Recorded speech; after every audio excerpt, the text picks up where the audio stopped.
चक्रव्यूह स्पेशल में आपका स्वागत है। मैं हूं आपके साथ सुमित अवस्थी। आज पूरी दुनिया वर्ल्ड कप T20 क्रिकेट का लुत्फ उठा रही है और क्रिकेट खेलने वाले देश खेल के साथ पैसा भी कमाने जा रहे हैं, बस पाकिस्तान को छोड़कर। पाकिस्तान अपने कट्टरपंथी आर्मी चीफ आसिम मुनीर के दिमाग में बसी आतंकवादी सोच की चोट झेल रहा है और क्रिकेट ही नहीं, चार मोर्चे पर हो रहा है हिट विकेट। क्रिकेट तो मुट्ठी से फिसल ही गया, बलूचिस्तान भी मुट्ठी से रेत की तरह फिसलता जा रहा है।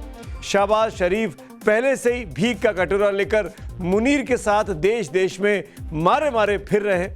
ऐसे में आज पाकिस्तान चार मोर्चों पर अपनी करतूतों का घमासान झेल रहा है।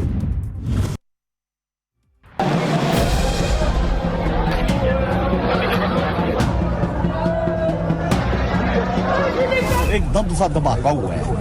वो बहुत जख्मी हुए हैं, टांग और ये सारी पेट में सुराख हो गए। जिस पाकिस्तान ने आतंकवाद को अपना सबसे बड़ा हथियार बनाया, वही आतंकवाद उसके लिए भस्मासुर बन गया है। शुक्रवार को पाकिस्तान की राजधानी इस्लामाबाद के इमाम बाड़ा में जुमे की नमाज के दौरान बड़ा धमाका हुआ। इस्लामाबाद के जिस इमाम बाड़े पर जो फिदाइन हमला हुआ वो शिया मस्जिद है। उस सुसाइड अटैक में 69 लोगों की मौत की खबर थोड़ी देर में ही आ गई, जबकि घायलों की संख्या 170 से ज्यादा पहुंच गई। सुन्नी बहुल उस इलाके में एक शिया मस्जिद पर हमला होना इस बात का सबूत है कि पाकिस्तान आज गृह युद्ध की तरफ बढ़ रहा है, जिसमें मुसलमानों में भी बहुसंख्यक बल्कि 90% आबादी वाले सुन्नियों के निशाने पर शिया मुसलमान रहते हैं। तो सवाल उठता है कि क्या ये आसिम मुनीर के इशारे पर नरसंहार हो रहे हैं? लेकिन अपने देश को संभालने की जगह मुनीर ने अपने आतंकियों को भारत के खिलाफ जहर बोने के लिए छोड़ दिया है।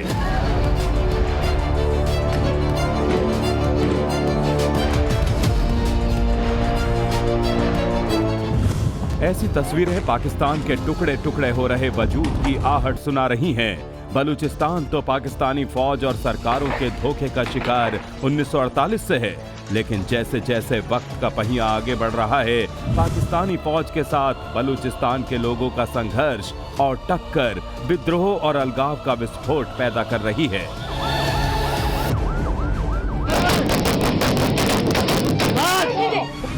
बलूचिस्तान में जो विरोध का ज्वालामुखी फट पड़ा है, उससे पाकिस्तान के आर्मी चीफ आसिम मुनीर के हाथ पांव खुले हुए हैं।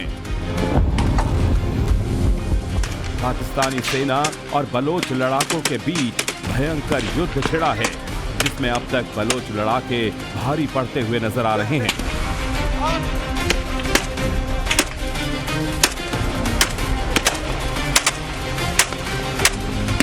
बलूचिस्तान लिबरेशन आर्मी ने दावा किया है कि उसने पाकिस्तान के 200 से ज्यादा फौजियों को जहन्नुम पहुंचा दिया है। बलूचिस्तान लिबरेशन आर्मी अब हिट एंड रन वाली टैक्टिक से कहीं ऊपर उठ चुकी है। अब ये छोटे मोटे एम्बुश लगाने की बजाय कोऑर्डिनेटेड अटैक करते हैं। यानी कि इनके हथियार पाकिस्तान की आर्मी से आज की तारीख में बेटर है और यही कारण है। और खास तौर पे जो वहाँ की टरेन है, उस टरेन से ये तो वाकिफ हैं और पाकिस्तान के लोग रहते हैं या तो चौकियों में और या अपनी पोस्टों में, वो अंदर रहते हैं, जमीन में बाहर नहीं निकलते। लिहाजा ये जमीन पे रहने वाले लोग अपने बेहतरीन हथियारों से पाकिस्तान आर्मी को हर जगह शिकस्त दे रहे हैं।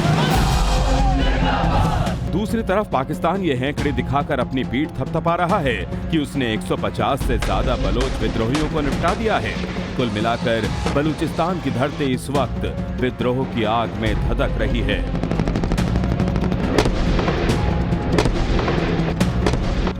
आजादी का नारा अब बंदूकों की जानलेवा गूंज में बदल चुका है। 31 जनवरी 2026 को बलूचिस्तान लिबरेशन आर्मी ने पाकिस्तान के खिलाफ ऑपरेशन हेरॉफ 2 लॉन्च किया था। उस दिन से बलूच लड़ाके मुनीर की सेना को धूल चटा रहे हैं। पुलिस पोस्ट, थाने, जेल, बैंक, आर्मी कैंप और ISI के ठिकानों को बलूच लड़ाकों ने धुआं कर दिया है। इसे बलूचिस्तान में 2 दशकों का सबसे बड़ा हमला कहा जा रहा है। बड़ी बड़ी डींगे हाँकने वाली पाकिस्तानी सेना ने बलूचों के आगे सरेंडर कर दिया है। लड़ाई बलूचिस्तान की मिट्टी पर हो रही है, लेकिन कलेजा इस्लामाबाद का कांप रहा है। कैसे बीएलए पाकिस्तान की कब्र खोद रहा है, उसका एक और सबूत देखिए। ये सीसीटीवी फुटेज क्वेटा का है, जहां सड़क पर दौड़ रही इस कार में पाकिस्तान आर्मी के अफसर सवार थे, लेकिन कुछ ही पलों के बाद बलोच आर्मी के एक फिदायीन लड़ाके ने कार को उड़ा दिया। यह हमला इतना शक्तिशाली था कि एक झटके में दीवारें चकनाचूर हो गईं। धुआं और मलबा चारों ओर फैल गया और सिक्योरिटी घेरा चंद सेकंड में ध्वस्त हो गया। ब्लास्ट इतना खतरनाक था कि इससे ऊंची ऊंची लपटें उठने लगी और इसे अंजाम दिया था बलूचिस्तान की एक बेटी ने। अब महिलाओं ने सबसे पहले तो मजीद ब्रिगेड में एज ए फिदायीन वो शामिल हुई, और जो हवा बलोच है और जो मंगेल बलोच है, इन्होंने तो कमाल कर दिया। इन्होंने आईएसआई के हेडक्वार्टर पे और ग्वादर पोर्ट के ऊपर ऐसा हमला किया कि सैकड़ों पाकिस्तानियों को मार दिया। 4 महिलाएं फिदायीन बन चुकी हैं। अब ये महिलाएं बलूचिस्तान लिबरेशन आर्मी को ज्वाइन कर रही हैं, and Balochistan liberation army has now become a very formidable force to reckon with. इस बीच बलूचिस्तान लिबरेशन आर्मी ने हमले में शामिल एक महिला फिदायीन का वीडियो जारी भी कर दिया।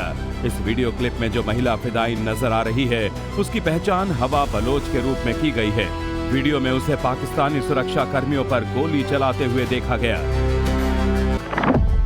31 जनवरी को सबसे पहले पाकिस्तान के बलूचिस्तान प्रांत में बलूच लिबरेशन आर्मी यानी बीएलए ने एक साथ 12 जगहों पर हमले किए।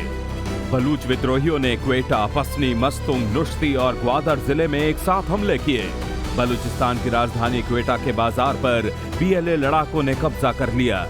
सबसे बड़ी बात यह है कि महिला लड़ाके खुलकर सामने आ गईं, जो अपनी कुर्बानी देकर भी बलूचिस्तान में पाकिस्तान का नामो निशान मिटा देना चाहती हैं। ये दूसरी बात है कि मात खाए पाकिस्तानी प्रधानमंत्री शहबाज शरीफ अपने सुरक्षा बलों की तारीफ कर रहे हैं, लेकिन अपने देश में हिंसा फैली, विद्रोह हुआ, खून खराबा हुआ तो दोष भारत को देने लगे। इस अटैक में जो हुआ है ग्वादर में और अटैक में, इसमें हिंदुस्तान का हाथ है। यानी कोई अगर बात होती है तो उन्हें स्टेट पॉलिसी ही बना ली है कि इशू कोई भी हो उसमें हिंदुस्तान का हाथ बताया जाए, और यही कारण है कि अपनी हार को छुपाने के लिए वो बता रहे हैं कि इसमें हिंदुस्तान का हाथ। बलूचिस्तान के साथ दिक्कत यह है कि पाकिस्तानी हुकूमतों से कोई रिश्ता नहीं रखना चाहता। इसके ठोस कारण भी हैं। बलूचिस्तान पाकिस्तान का सबसे गरीब सूबा है, जबकि यहाँ प्राकृतिक संसाधनों की भरमार है। बलूचिस्तान के प्राकृतिक संसाधनों पर पंजाबी पाकिस्तान और इस्लामाबाद का कब्जा है, और बलूचिस्तान के लोग शिक्षा, रोजगार और आर्थिक विकास के मामले में ये देश के बाकी हिस्सों से काफी पीछे है। ये इलाका काफी लंबे समय से हिंसा और बगावत से त्रस्त है। साथ ही पाकिस्तानी फौज और सुरक्षा बलों का ये इलाका अक्सर निशाना बनता रहता है। पाकिस्तान के जुल्म और सितम से त्रस्त होकर ही बलूचिस्तान के लोगों ने बंदूक उठा ली थी। बलूचिस्तान के आक्रोश को आवाज देने के लिए वहां बलूच लिबरेशन आर्मी बनी। वो बलूचिस्तान का सबसे सक्रिय संगठन है जो पाकिस्तान से आजादी चाहता है। इसकी स्थापना 2000 के दशक की शुरुआत में हुई। बीएलए का आरोप है कि पाकिस्तान के प्राकृतिक संसाधनों का शोषण हो रहा है। साथ ही बलूचिस्तान के लोगों का आरोप ये भी है कि उनके मौलिक मानवाधिकारों को भी छीन लिया गया। बीएलए के निशाने पर पाकिस्तानी सेना, सरकार और चीन के सीपीईसी जैसे प्रोजेक्ट रहते हैं। वो गुरिल्ला शैली में पहाड़ों में छुपकर हमला करते हैं और फिर भाग निकलते हैं। कई देशों ने बीएलए को आतंकवादी संगठन भी घोषित कर रखा है। जिस बलूचिस्तान को लूटकर पाकिस्तानी सेना ने अपनी जेब भरी, उसी बलूचिस्तान की बीएलए ने पाकिस्तान की नींद हराम कर दी है। उस तरीके से डेवलप नहीं किया है जैसे पाकिस्तान लाहौर को या पंजाब को, सिंध को डेवलप करता है, रावलपिंडी, इस्लामाबाद, ऐसे। तो यहाँ पे कोई ढंग के स्कूल कॉलेजेस नहीं है, हॉस्पिटल नहीं है, हेल्थ केयर नहीं है, एम्प्लॉयमेंट अपॉर्चुनिटीज़ नहीं है, इंफ्रास्ट्रक्चर नहीं है। और पाकिस्तान की जो गवर्नमेंट है और पाकिस्तान की जो फौज है वो पूरी पंजाबी ओरिएंटेड है। अब बलूचिस्तान आहिस्ता आहिस्ता पाकिस्तान की गिरफ्त से बाहर जा रहा है और आने वाले वक्त में इस मूवमेंट को और जो स्ट्रेंथ मिलेगी। बलूचिस्तान के लड़ाकों ने ऑपरेशन हेरोफ 2 में कई पाकिस्तानी सैनिकों को मार गिराया। इनसे पाकिस्तान के रक्षा मंत्री ख्वाजा आसिफ की भी सिट्टी पिट्टी गुम हो गई। उन्होंने कहा कि बीएलए के लड़ाकों के पास वो अत्याधुनिक राइफल और थर्मल हथियार हैं जो पाकिस्तान के पास नहीं है। ख्वाजा के मुताबिक बीएलए के पास स्पेशल नाइट विजन डिवाइस तक है, बल्कि उन्होंने तो यहां तक कह दिया कि बलूच लड़ाकों के आगे पाकिस्तानी सेना अपाहिज दिखाई देती है। पाकिस्तानी रक्षा मंत्री का ये कबूलनामा ये बताने के लिए काफी है कि बलूचिस्तान कैसे पाकिस्तान के हाथों से अब निकलता जा रहा है। कुदरत ने बलूचिस्तान को अपनी नियामतों से नवाजा है। सिंध विश्वविद्यालय की एक रिपोर्ट के मुताबिक बलूचिस्तान में प्राकृतिक गैस, तेल, तांबा, सोना, लोहा, जस्ता, क्रोमाइट, जिप्सम, कोयला, मार्बल और ग्रेनाइट जैसे बहुत सारे खनिज मिलते हैं। सिर्फ रेको तिक में अकेले सोने तांबे का इतना बड़ा खजाना बताया जाता है जिसकी कीमत $1 ट्रिलियन बताई जाती है। वहीं बलूचिस्तान में 2280 मेगावाट बिजली तैयार होती है, लेकिन उसके हिस्से में 700 से 800 मेगावाट बिजली ही आती है।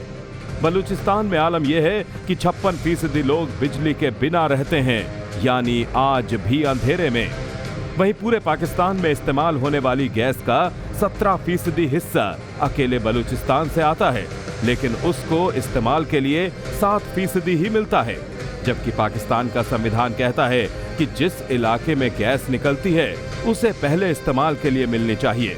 उसी तरह सोने चांदी की खदानों से जुड़े सेंदक प्रोजेक्ट में बलूचिस्तान के लोगों को 20% हिस्सा देने का वादा था, जो वादा ही रह गया। इस भेदभाव और विषमता के खिलाफ ही बलूचिस्तान के लोगों ने बंदूक उठा ली। पाकिस्तानी सेना से त्रस्त आकर बीएलए के लड़ाकों ने मार्च 2025 में जाफर एक्सप्रेस ट्रेन को हाईजैक कर लिया था। तब ट्रेन को छुड़ाने के लिए पाकिस्तानी सेना को स्पेशल ऑपरेशन चलाना पड़ा था। वो ट्रेन क्वेटा से पेशावर जा रही थी। उस घटना ने पाकिस्तानी हुकूमत और फौज की चूल्हे हिला दी।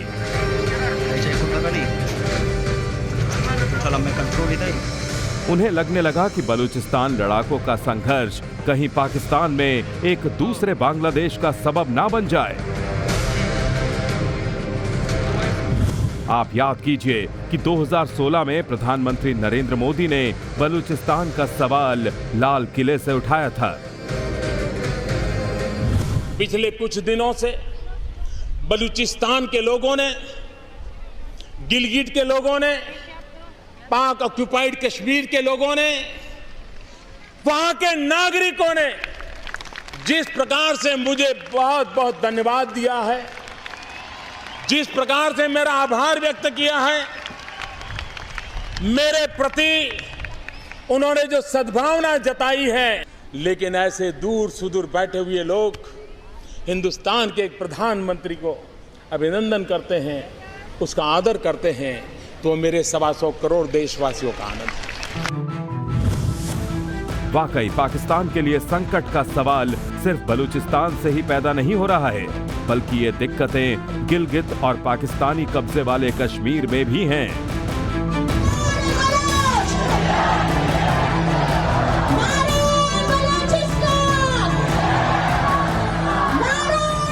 दरअसल पाकिस्तान के कब्जे वाले कश्मीर में आम लोगों के लिए जिंदगी की बुनियादी सुविधाएं जुटाना भी मुश्किल हो गया है। महंगाई सर पर सवार है, बत्ती गुल रहती है, मोबाइल और इंटरनेट सेवा खस्ता हाल है। रोजगार के नाम पर लोगों के पास अब सरकार से उम्मीदें भी नहीं बची हैं। उस पर से पाकिस्तानी सरकार और सेना का जुल्म देखिए कि पीओके का दर्द मीडिया दिखा भी नहीं सकता। अगर किसी पत्रकार ने हिम्मत दिखा भी दी तो उसको सलाखों के पीछे पहुंचा दिया जाता है।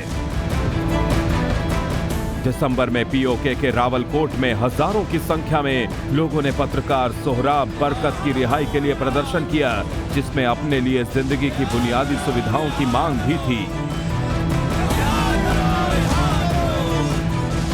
अगर हिंदुस्तान से ये आवाज उठती है कि पीओके जल्द ही हमारा हिस्सा होगा, तो उसमें पीओके के लोगों की रजामंदी दिखाई पड़ती है।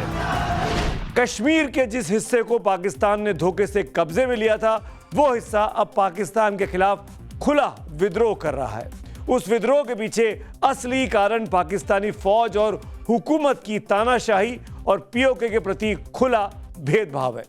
पाकिस्तानी हुकूमत और सेना ने पीओके को अपना आतंकवाद की प्रयोगशाला बना रखा है।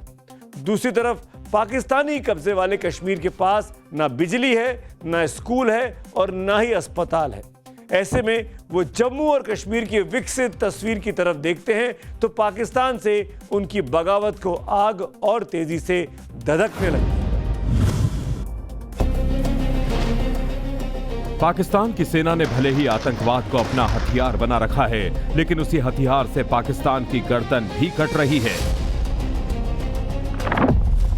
ग्लोबल टेररिज्म इंडेक्स 2025 के मुताबिक बुर्किना फासो के बाद पाकिस्तान दुनिया का दूसरा सबसे आतंक प्रभावित देश बन चुका है, जबकि एक साल पहले यानी 2024 में आतंक प्रभावित देशों में पाकिस्तान चौथे नंबर पर था। तहरीके तालिबान पाकिस्तान यानी टीटीपी के हमलों में 90% की वृद्धि हुई है।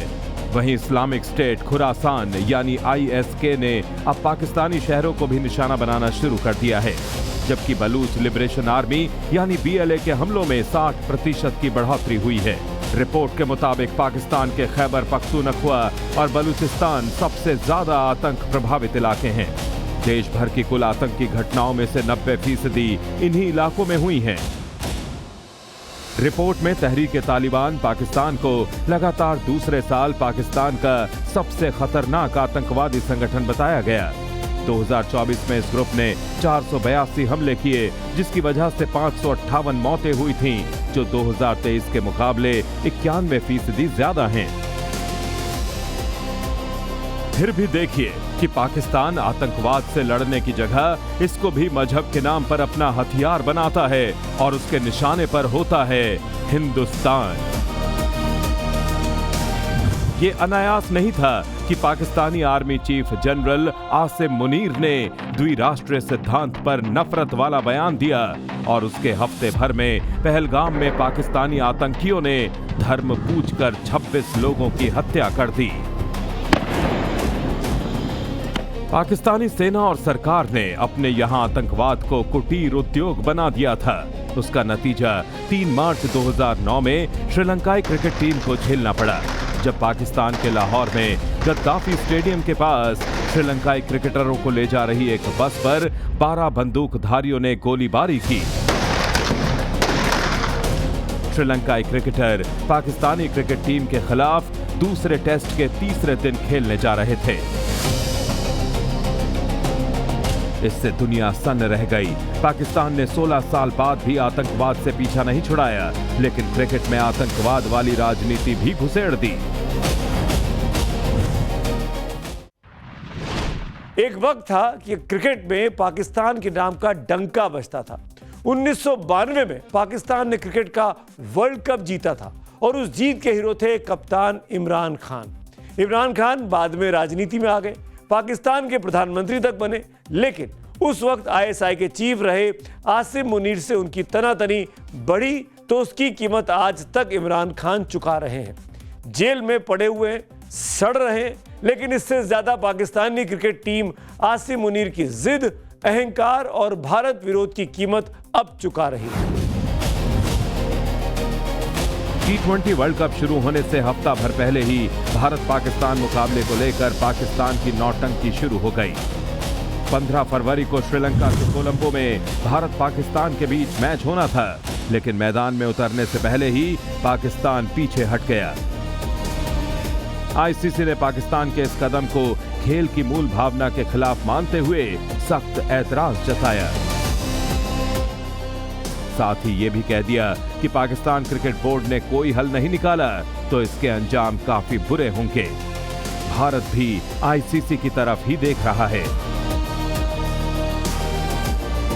ये बड़ा आईसीसी का स्टेटमेंट आया है जिसमें उन्होंने खेल भावना को लेकर कहा है, तो हम पूरी तरह आईसीसी से सहमत हैं। जो आईसीसी आपके साथ इंसाफ करेगा उसकी जरा इंतजार करिए, क्योंकि हो सकता है आपके ऊपर सैंक्शन भी लगे, आपके ऊपर जुर्माना भी लगे।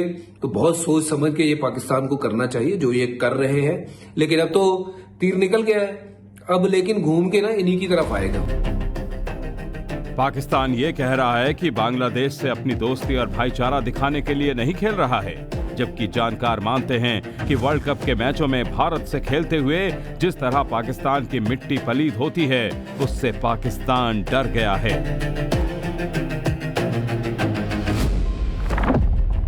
अब तक भारत और पाकिस्तान के बीच वर्ल्ड कप में 8 मैच हुए हैं, जिनमें 7 में पाकिस्तान को मुंह की खानी पड़ी है। वैसे ही T20 वर्ल्ड कप की बात करें तो यहां भारत और पाकिस्तान के बीच 16 मुकाबले हुए हैं, जिनमें 12 में पाकिस्तान की करारी हार हुई है। तो पाकिस्तान का भारत के खिलाफ नहीं खेलने के फैसले को उसके डर से जोड़कर देखा गया। पाकिस्तान को मालूम है हिंदुस्तान के खिलाफ जीत नहीं सकता, तो मरता क्या ना करता, अपनी इज्जत बचाने को नहीं खेल रहा। हालांकि हमारे पास मौका था। ये तो भारत सरकार को अपनी विदेश नीति पे विचार करना पड़ेगा कि किस दिशा में विदेश नीति उनकी जा रही है। आप आगे बढ़कर के क्यों नहीं कहते? जब आपने ऑपरेशन सिंदूर के समय हमारे जवान और हमारे भारत के नागरिक मारे गए, बार बार आतंकी घटनाओं में हमारे जवान शहीद होते हैं, नागरिक शहीद होते हैं, उसके बाद क्रिकेट खेलने की जरूरत क्या है? ये क्रिकेट डिप्लोमेसी क्यों शुरू करना चाहते हैं आप? सीधे मना करिए, बिल्कुल नहीं खेलिए, नहीं खेलेंगे हम। पाकिस्तान ने भारत के खिलाफ मैच ना खेलने का फैसला करके अपने पैर पर कुल्हाड़ी मार ली है। अब हो सकता है कि आईसीसी वर्ल्ड कप से ही पाकिस्तान पर प्रतिबंध लगा दे। इसी तरह पाकिस्तान पर ग्रुप स्टेज से बाहर होने का भी खतरा है। हो सकता है कि पाकिस्तान सुपर लीग यानी पीएसएल को आईसीसी से एनओसी ही ना मिले। इससे भी बड़ा सवाल है कि अगर नॉकआउट स्टेज में पाकिस्तान कहीं पहुंच गया और वहां उसकी भिड़ंत भारत से हो गई, तब वो क्या करेगा? और एक बड़ा सवाल यह है कि भविष्य में आईसीसी से मेजबानी मिलना मुश्किल हो सकता है। इसी कारण पाकिस्तानी खिलाड़ी भी पाकिस्तान की इस हरकत से खफा हैं। पाकिस्तान के आर्मी चीफ आसिम मुनीर ने पाकिस्तानी क्रिकेट बोर्ड के अध्यक्ष और पाकिस्तान के गृह मंत्री मोहसिन नकवी को अपने दफ्तर बुलाया था। खबर है कि वहां ना अपील ना दलील, सीधे मुनीर ने कह दिया कि पाकिस्तान भारत के साथ T20 वर्ल्ड कप में नहीं खेलेगा। पहले से भीख पर जीने वाले पाकिस्तान के मुनीर और शहबाज ने यह सोचा नहीं कि पाकिस्तान को आईसीसी ना सिर्फ टूर्नामेंट से बाहर कर सकता है, बल्कि ब्रॉडकास्टर 315 करोड़ का जुर्माना भी लगा सकता है। उसी तरह पाकिस्तानी क्रिकेट बोर्ड का 285 करोड़ रुपए का राजस्व फ्रीज हो सकता है। साथ ही रेवेन्यू शेयर में कटौती भी कर सकता है और 4.1 करोड़ का भागीदारी शुल्क भी गंवाना पड़ सकता है। तो क्या पहले से ही दाने दाने को मोहताज पाकिस्तान इस झटके को सहने के लिए तैयार है? पाकिस्तानी सेना और सरकार को फर्क नहीं पड़ रहा, लेकिन खिलाड़ियों को समझ में जरूर आता है। पाकिस्तान की माली हालत बेहद खराब है। पाकिस्तान की त्रासदी ये है कि उसको भारत से लड़ना है, लेकिन अपने देश की बदहाली से उसकी सरकार लड़ नहीं पा रही है। आज पाकिस्तान पर इतना भारी कर्ज है कि वो पाकिस्तान की कुल जीडीपी का 70 से 80% के बीच है। जून 2025 तक पाकिस्तान पर कर्ज 80,60,000 करोड़ रुपए तक पहुंच गया था। इस विदेश कर्जे को बढ़ाने के लिए बार बार उसे बेल आउट पैकेज लेने पड़ रहे हैं। पाकिस्तान में हर दूसरी आबादी गरीब है। बेरोजगारी दर 7.1% है। महंगाई का आलम यह है कि आटा और चावल जैसी बुनियादी चीजों के दाम आसमान छू रहे हैं। इस खराब हालत के कारण ही 2025 में 7,60,000 से अधिक पाकिस्तानियों ने रोजगार की तलाश में देश छोड़ दिया। इसलिए जब भारत ने अमेरिका से ट्रेड डील की और ट्रंप का टैरिफ 18% पर आ गया तो पाकिस्तान के लोगों का गुस्सा अपनी हुकूमत और फौज पर फूटने लगा। पाकिस्तान का हाल कितना बुरा है इसका अंदाजा आप इस बात से लगा सकते हैं कि उसके नेताओं और सेना प्रमुख आसिम मुनीर ने देश को गिरवी रखना शुरू कर दिया है। कुछ हिस्सा चीन को दे रहे हैं तो कुछ हिस्सा अमेरिका को। अमेरिका और चीन के बीच आज पाकिस्तान का पूरा सिस्टम सैंडविच बना हुआ है। आलम यह है कि पाकिस्तान अपनी जरूरतों के लिए IMF, चीन और सऊदी अरब जैसे देशों पर निर्भर है। वहीं विदेशों में जाकर जो पाकिस्तानी कमाते हैं और पैसा भेजते हैं उससे पाकिस्तान को सालाना $40 बिलियन आता है। इससे कुछ माली हालत सुधरती है और कुछ भीख का कटोरा लेकर दुनिया में पाकिस्तानी हुक्मरानों और आसिम मुनीर के घूमने से जिससे कुछ पैसे मिल जाते हैं। दुनिया की नजरों में पाकिस्तान का क्या हाल है इसको आप पाकिस्तान के प्रधानमंत्री शहबाज शरीफ के इस कबूलनामे से समझ सकते हैं। पूर्व प्रधानमंत्री अटल बिहारी वाजपेयी ने कहा था कि आप अपने दोस्त बदल सकते हैं लेकिन पड़ोसी नहीं। भारत का दुर्भाग्य पश्चिमी सीमा पर पड़ोसी के रूप में खड़ा है जिसका नाम है पाकिस्तान। वैसे पाकिस्तान सिर्फ भारत के लिए ही दुर्भाग्य नहीं है बल्कि ईरान अपनी पूरब की तरफ देखता है और अफगानिस्तान अपने दक्षिण की तरफ, तो उसकी सीमा पर पाकिस्तान की कुटिल चाल का सामना उसे करना पड़ता है। अगर पाकिस्तान की सीमा को देखें तो भारत के साथ उसकी सीमा 3,323 किलोमीटर है। वहीं अफगानिस्तान के साथ 2,430 किलोमीटर और ईरान के साथ पाकिस्तान की 959 किलोमीटर सीमा मिलती है। पाकिस्तान की आतंकी हरकतों और अफगानिस्तान में नाहक दखल देने की मानसिकता के कारण आज अफगानिस्तान पाकिस्तान का दुश्मन बना हुआ है और इसीलिए तालिबान और अफगानिस्तान सरकार की तरफ से पाकिस्तान को हर रोज बॉर्डर पर टकराना होता है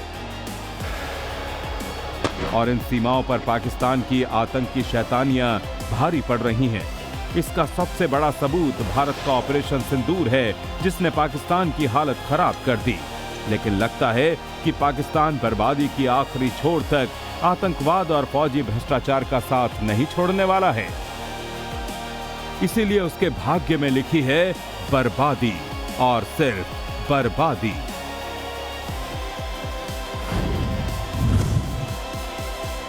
दुनिया के हर देश के पास अपनी एक सेना होती है लेकिन पाकिस्तान का मामला ठीक उल्टा है। वो सेना के हाथों में पड़ा एक देश है लेकिन उसकी विडंबना देखिए कि सेना है फिर भी पाकिस्तान सुरक्षित नहीं है, बल्कि मामला बिल्कुल उल्टा है। वो सेना है फिर भी पाकिस्तान हर लिहाज से असुरक्षित है, वतन के अंदर से भी वतन के बाहर से भी। वहां फौज मजहबी उन्माद में डूबी है, सरकार फौज की दहशत में बैठी है और जनता अपने फूटे नसीब को रो रही है। आज चक्रव्यूह स्पेशल में मेरे साथ इतना ही। शुभ रात्रि।